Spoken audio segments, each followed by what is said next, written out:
با عرض سلام خدمت همه دوستان، آرمین علیزاده هستم، طراح نرم افزار دورسان. ببینید یه صورت حساب ارسال کردم امروز 30 بهمن ماه. وضعیتش ارسال شده هست.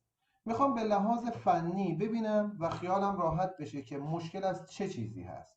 مشکل از نرم افزاره، مشکل از سیستمه. یه قانونی وجود داره. آقا من یه چیزی رو برای سازمان ارسال میکنم، اگر خطایی وجود داشته باشه، اگر ایرادی وجود داشته باشه، حالا از سمت کاربر یا از سمت نرم افزار، بایستی سازمان اعلام کنه آقا به این دلیل من صورت حساب رو قبول نکردم.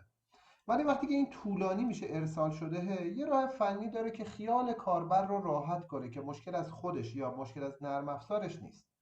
من میام مشاهده رو میزنم، اینجا یه رفرنس آیدی وجود داره، این رو کپی میگیرم. این رفرنس آیدی چیزیه که سازمان به من داده در مورد این صورت حساب من. این رو کپی میگیرم و اینجا میام استعلام میزنم.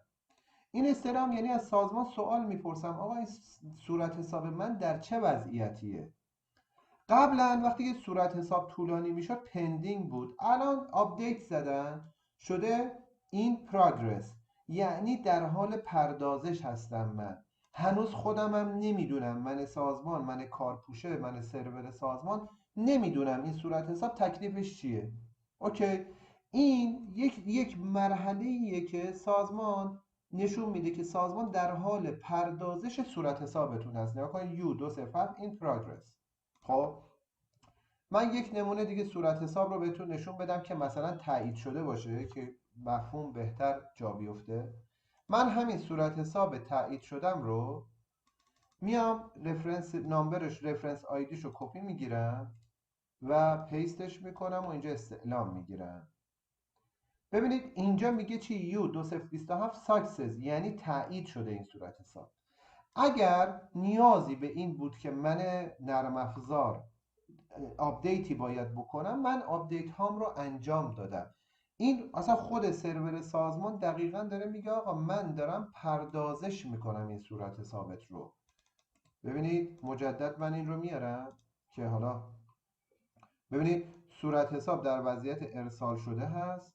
یک بار دیگه رفرنس آیدی رو کپی میگیرم، میام اینجا میزنم، استعلام رو میزنم.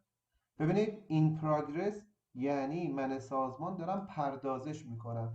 هر چیزی به غیر از این شنیدید که آی نمیدونم نرم افزار باید آپدیت بشه، اینا چیزای غیر حرفه‌ای و غیر علمیه. و اینو برای این ضبط کردم که خیالتون راحت باشه که من حواسم هست و همتون رو به خدا میسپارم. موفق باشید. خدا نگهدار.